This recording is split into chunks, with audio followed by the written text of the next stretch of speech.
Good morning on this Sunday, December 11th, and welcome to the Georgia Gang. Georgia voters have spoken, re-electing Senator Raphael Warnock over his Republican challenger, Herschel Walker. Also, Stacey Abrams' top aide breaks her silence with 52 tweets and explains why the Democrat lost, but how Abrams helped to pave the way for a Warnock win. And Governor Brian Kemp hints that more inflation relief may be on the way for Georgians. Bill, Theron, and Janelle are all here, and Bobby Capel is back filling in for Melita. Welcome. Thank you. The debate and discussion begin right now. From the Fox 5 studios, the Georgia Gang starts now. An historic win for Senator Raphael Warnock, who returns to Washington for 6 more years after defeating Republican Herschel Walker in Tuesday's runoff. It is my honor to utter the 4 most powerful words ever spoken in a democracy. The people have spoken. Senator Raphael Warnock took a final victory lap after several long months on the campaign trail and had a message for all Georgians. I want all of Georgia to know, whether you voted for me or not, that every single day I am going to keep working for you.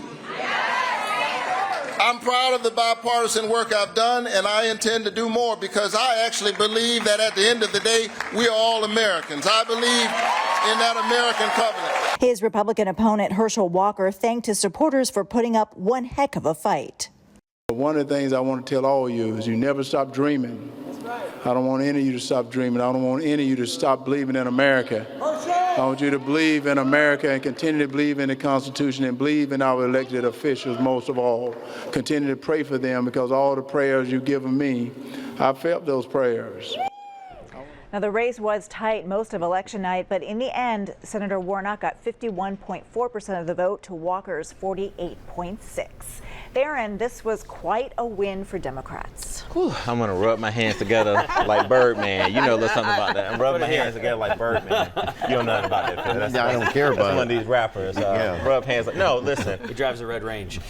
Okay. No, real quick. I'm sorry, Lori. It's okay. Listen, I've been out, and so I've been waiting to come back. But let me tell you, Lori, you and I were here election night, and the numbers are up and down. But we saw how a moderate black Democrat can win a statewide race in Georgia. And we saw it with Reverend Raphael Warnock's campaign. It was a campaign that really from start to finish was really well run, but particularly in the runoff and how he was able to get started right away, campaigning all across the state. It was a base plus plus strategy. At a time where we saw Herschel Walker really running from the press for the last maybe 2 weeks of the campaign, we saw Senator Warnock going all across the state, talking to any voter that would talk to him. Lastly, Lori, I think you got to give a big shout out to the Warnock team. They received a lot of criticism for going into a runoff. The Democratic Party of Georgia should take some credit, and also the coordinated campaign. But how we move forward from this monumental victory, I think Democrats should be proud. But lastly, I was very happy to hear the senator say, even if you didn't vote for me, I'm going to serve you as well. And I think we've got to build on this momentum, and it was a great day for Georgia. Janelle, your husband ran in the Republican primary. A lot of folks on both sides of the aisle are saying really the quality of the candidates matters. Is that a fair assessment on the Republican side? It is, and I'm gonna say something that if I say something wrong, correct me, because I'm gonna speak on behalf of the black culture on both sides of the aisle.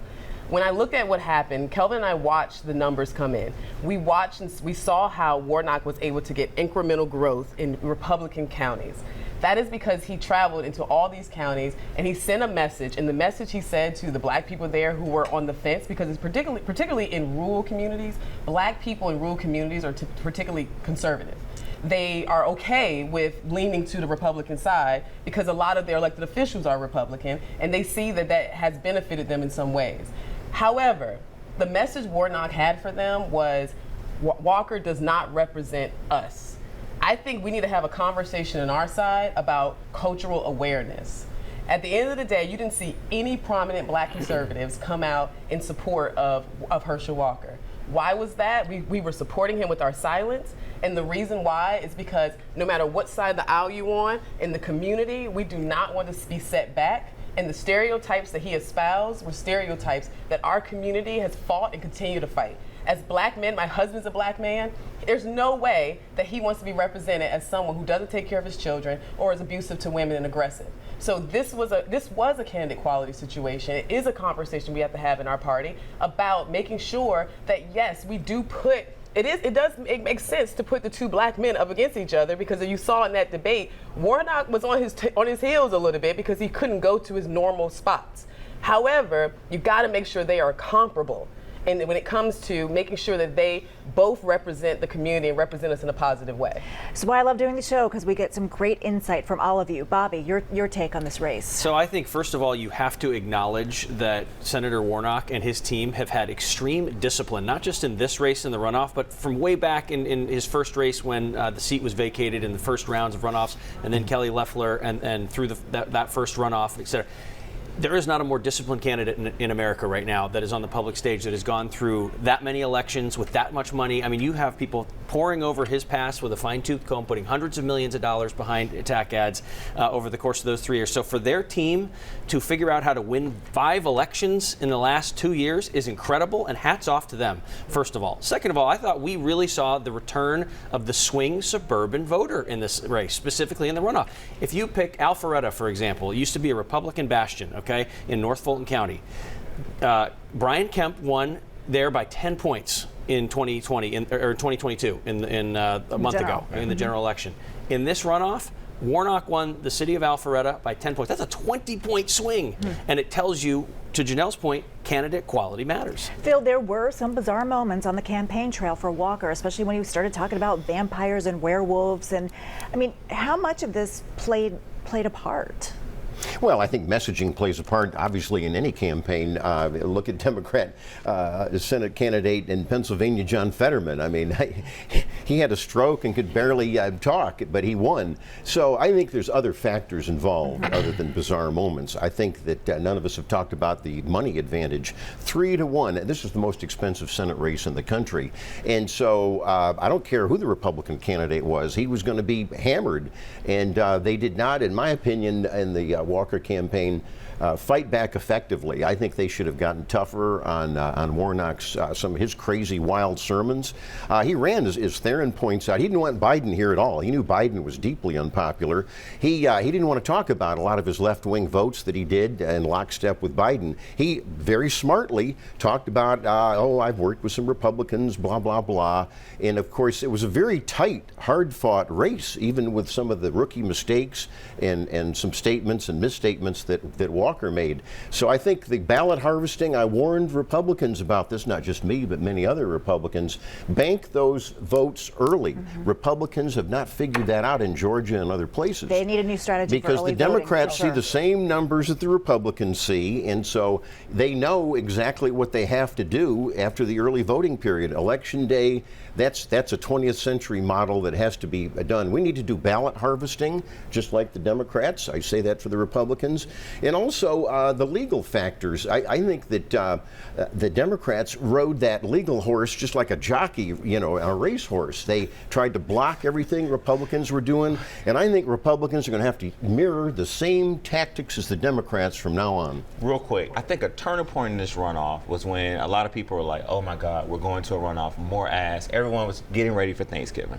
But when the Republicans unsuccessfully tried to block weekend voting, particularly that Saturday, that was a big mistake. It fired up Democrats. It fired up Democrats. Bobby. If you look at the number of people who voted on that Saturday, it was good. And then lastly, I think the race was close, not because of the 3-1 money spent, but you had a very popular governor, Governor Kemp, who went out here and actually campaigned for Herschel Walker as well. I think he tried to get his candidate over the hump, but I think the Warnock organization was just too strong. But I don't think there's still this narrative of voter suppression. I do not believe there's voter suppression. Yeah. I just think, to your point about banking votes early, excuse me, I think what it helps a campaign do is once you have banked 1.8 million voters and maybe 900,000 of them are Democrats, maybe 1 million plus, you have now culled the list that you have identified of people that you have to turn out on Tuesday. We only have so many volunteers. There's only so many people that can call and text and remind you to vote and knock your door.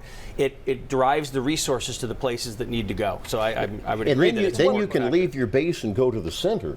Tuesday's runoff is also sparking a round of debate on Georgia's election process. Now, could lawmakers look at possibly changing it to a ranked choice or instant runoff? Phil, this sounds very confusing to voters. It is confusing, and not to get too deep in the weeds with regard to this ranked voting, but basically, you know, if your person doesn't get the required 50+1%, then you have to go to the second person that you like. That could get really crazy. And I think the base, talking about the base of both parties, I don't think the Democrats and Republicans are going to like this. I think that we could probably tweak runoffs. You know, I think both parties probably want to do that in the legislative session. But do Democrats? I think so. I think so. Get rid of runoffs. Well, I've talked to a lot of people about this, and believe it or not, in our party, the ranked choice issue is sort of twofold. A lot of Democrats believe that that's something that we should do to get rid of the runoff, but also it becomes an equity issue, right? It becomes every candidate, he or she, getting treated fairly. But State Representative Jasmine Clark has pre-filed a bill that basically puts the runoff until 6 weeks, gives more time for early voting. And I think the one thing that we saw is that a lot of people, because of staffing issues, had to wait in these long lines. And so right around Thanksgiving, you know, we should proactively plan that we're going to continue this runoff system, and it falls on a holiday. We got to make sure that we recruit enough people leading up until that runoff. I think that was a failed opportunity for the Secretary of State's office, and I think a lot of county officials were looking for help to try to recruit these voters. And you had this condensed window of early voting. That was the big problem, Yeah, too. I think that's why both parties don't like that. Right. Yeah, that's what I was going to say, too. I think we should get rid of the runoff, period. Well, Personally, we'll see. I think we should get rid of it. One interesting point Real on quick. ranked choice, real quick, is that if you do the ranked choice, yes, the bases might not like it, but again, it gives a louder voice to that middle swing voter because it forces you to run to the middle, because if you're not the first choice on somebody's ballot, you're trying to attract that second choice. It works in other states, Good too. point. Coming up, 52 tweets from the campaign manager of Stacey Abrams has caused quite a stir in Democratic circles. We'll discuss. Have a question or comment for the Georgia Gang? Email them at georgiagang@foxtv.com. In a series of tweets, the campaign manager for Stacey Abrams, Lauren Groh-Wargo, inferred it was Abrams who set the stage for a Raphael Warnock win. Theron, you know a lot about the inner workings of the Democratic Party here in Georgia, so would you agree? You knew I was coming to you first. I'm ready, baby. Would you I'm agree? back. Would you agree with this assessment? Look, there were a lot of things I wanted to say about this entire campaign for a long time on the show. You and others, Bobby, Belita, we've all kind of held our tongue, Jason, because we wanted to win. I think the problem with what Lauren said is that it's not so much of what she said, we'll get to that in a minute, it's the timing of it.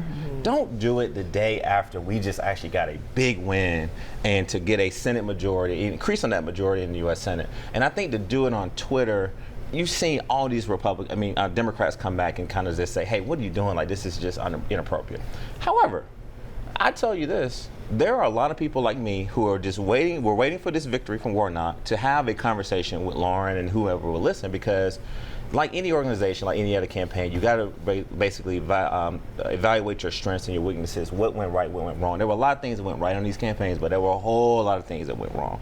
And so I welcome this conversation that Lauren wants to have, and I think that it should be a private conversation in a room with any Democratic organization or person that add value, and let's have a conversation about how we move forward. But I think that it was just really, really disrespectful to Senator Warnock to do it the day after his monumental victory. I'll go to the other Democrat on the panel because, Bobby, we teach our kids, right? If things don't go your way, you look within. You don't blame everybody else. But it was the media's fault. It was this person's fault. And when do you look within and be like, you know what, we didn't run the best campaign? Well, I'm with you on being all for accountability. I mean, I've lost a congressional campaign myself and had to eat that, okay, and all its glory. You didn't take the Twitter, though. No, I did not, no. My wife wouldn't let me do that. No, I would just say this. I don't want to speak to the specific, or to her motives or whatnot. I just want to address a few things that she said in the tweets that I think were probably true, which is that, Stacey Abrams did bring a lot of attention into Georgia for Democrats that maybe hadn't been seen before, and a lot of money for Democrats that had not been seen before. And there's no arguing the fact that she built a lot of the base voter activation situation that helped turn out Democrats to help us win in 2020 and in 2022. So I just will say that. Phil, I know you, and Janelle, I know you want to unleash Janelle, so go first. Well, it's always gratifying, Janelle, to see the Democrats, at cross loggerheads here, and I think there's some jealousy here. Actually, Bobby made some good points. I think in the Republicans, I think Brian Kemp, the governor especially, took some playbook points from the Abrams playbook of 2018 and mirrored some of that in terms of getting the ground game going. So I do think Theron's right. The timing was pretty crazy. Of course, Republicans love it. But I think there's jealousy. Stacey Abrams is no longer the powerful Democrat in the state of Georgia.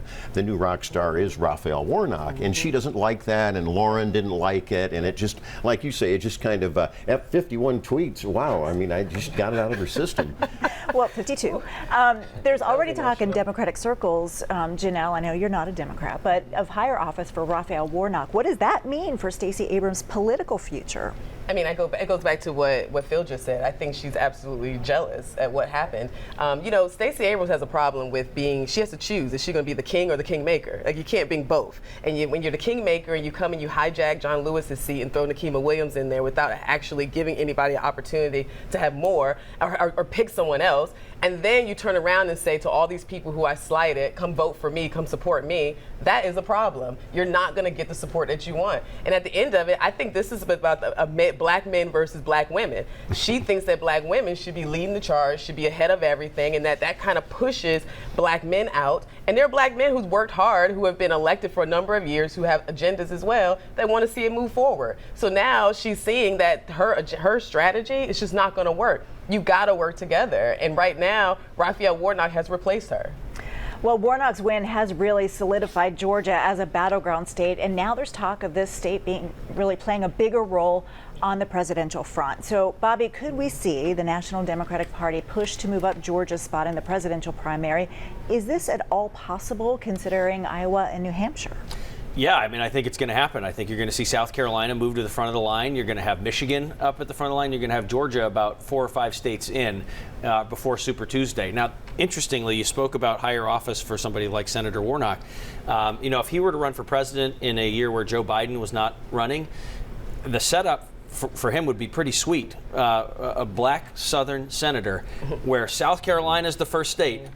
And then Georgia is a few days or a few weeks later going into Super Tuesday. I mean, you talk about momentum building. I mean, it's right there in front of you for them. But I would just say that this is going to be good for the state. It's going to be great for the television station here. You guys are going to get a lot of advertising from all the presidential candidates. And I also think it would be good that if South Carolina's moved up to 1, you're going to get candidates swinging into South Carolina that are going to also come into Georgia then because it's right here and an early state. So we'll get more action because of that. Phil, Republicans may push back, saying split primaries would cost the state too much money. Georgia Republicans can't move their primary up ahead of March 1st. That's right, because the decision does lie with the Republican Secretary of State and the Republican legislature, so it may not happen. And I think it's an interesting, we could all paint different scenarios here. I think that Warnock, as I just said, is now a rock star. So is Governor Brian Kemp, a rock star on the Republican side, by the way.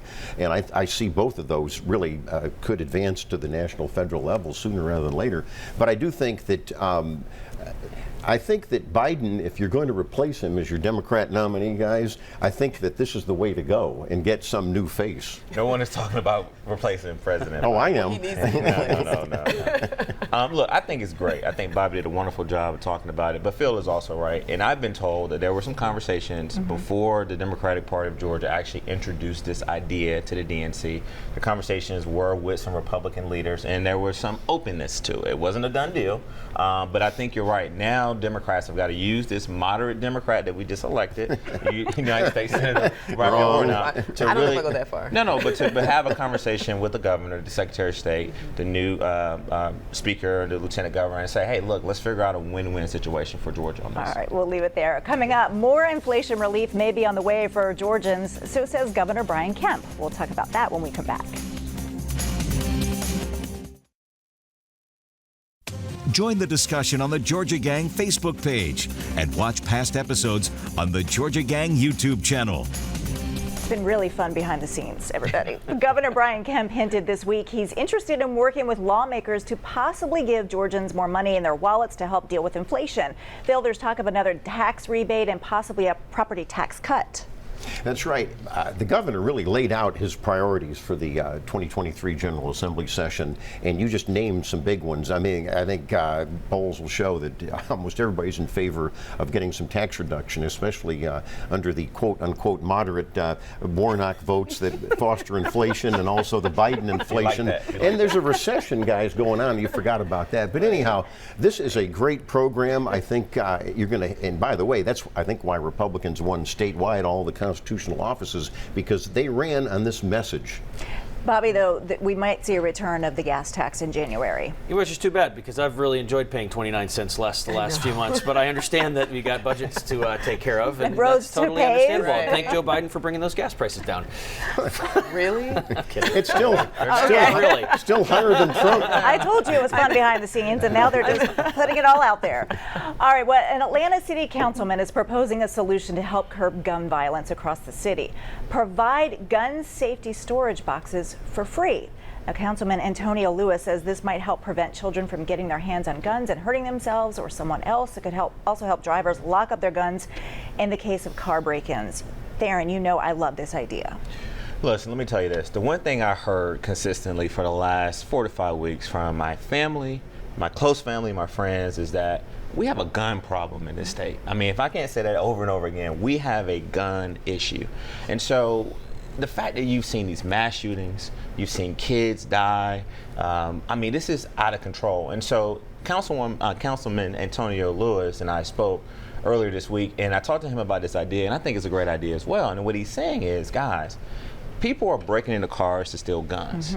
So why not give people for free a lockbox to safely secure their guns, not only in their cars, but also in their homes? Because he's sent me articles and told me conversations about family members losing kids, loved ones, because people are getting guns. And then I think the other thing is that this is something that the Atlanta Police Department actually supports. And so I think that Councilman Lewis and his fellow council members really need to look at this. I think that what he feels is that when people know that majority of folks, not all, will have lockboxes safely secured in their homes or their cars, then they're less likely to break in cars and steal guns. I mean, Janelle, it's what we do at our house, lock them up in our home and our cars. Absolutely. You know, so I can't say that the boxes are not free. I mean, they're being paid for by something, right? Yeah, they're being paid for by tax dollars. And this is what he said. He will use a lot of this money that's come down from the Biden administration to pay for it. Or why wouldn't the gun companies donate these boxes? Well, that's a good point. So that's where I think that's where I'm going, is that it's not free, right? So I don't know how sustainable it is, but I do know that when you purchase a gun, you know, it's your responsibility to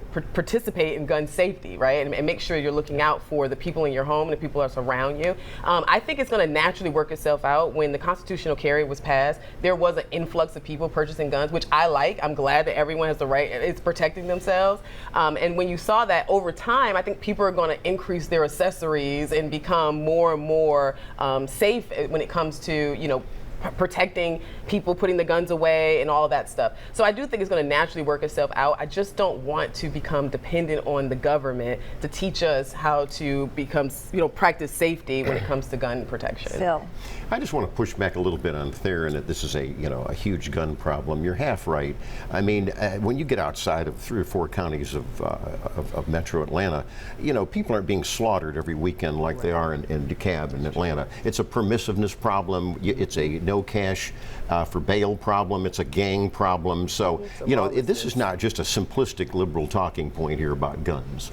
No, I want to say this, but if you look at statewide, gun violence, people are being murdered statewide. Gang violence. So it's not just an Atlanta metro problem. Bobby, real quickly, I gotta go. Gun violence is a big problem here in Georgia and across the country. And I just would add one thing on the lock boxes in general. As a parent of someone who has kids that are in elementary school and that go over to other kids' houses, the one thing I get concerned about going over, even in the areas that you're talking about, is will the parents properly store their weapons? Because Lori, we've done too many stories over the years of kids who accidentally. And your kids are welcome at our house because ours are locked up. So ours are locked up. Coming up, winners and losers. Stay tuned. Time now for the week's winners and losers. Theron, I'll start with you.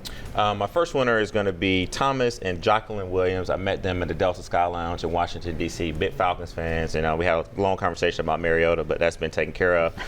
Also want to make sure that I acknowledge Jan Jones, who became the first female Speaker of the House of Representatives here in the state of Georgia. So we definitely want to make her a winner.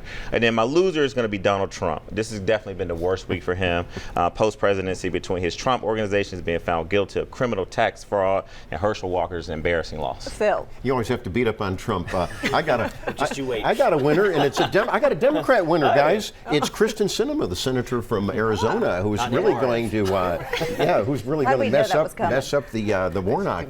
You talk about stepping on Warnock's victory. Insider advantage. Matt Towery, the pollster, he hit it right on his last poll. And I tell you what, Governor Brian Kemp and all of the Republicans that won statewide, it's not a blue state there, and it's a purple state. All right, Bobby. Winner is the suburban voter I mentioned earlier in the show. They single-handedly changed the electorate and elected both Brian Kemp and Raphael Warnock. Loser, I'm doubling down, and you know it's a bad day for Donald Trump when we're both picking him as a loser. And I'll say it like this. He's a bad TV show that voters just want to change the channel, and every time they change the channel, he keeps showing up. Janelle. I want to say thank you to all of the grassroots workers, all of the county and congressional county chairs that put in all the work in these elections. I want to say thank you to the poll workers, the poll watchers, and I am on my 15th episode of my podcast, so I haven't talked about it much, but please, please, please go to my social media pages. I have all of my links there, so you can go to and listen to my podcast. Let's talk about it with Janelle King. All right, everyone. We'll see you again next week. Thanks so much for watching.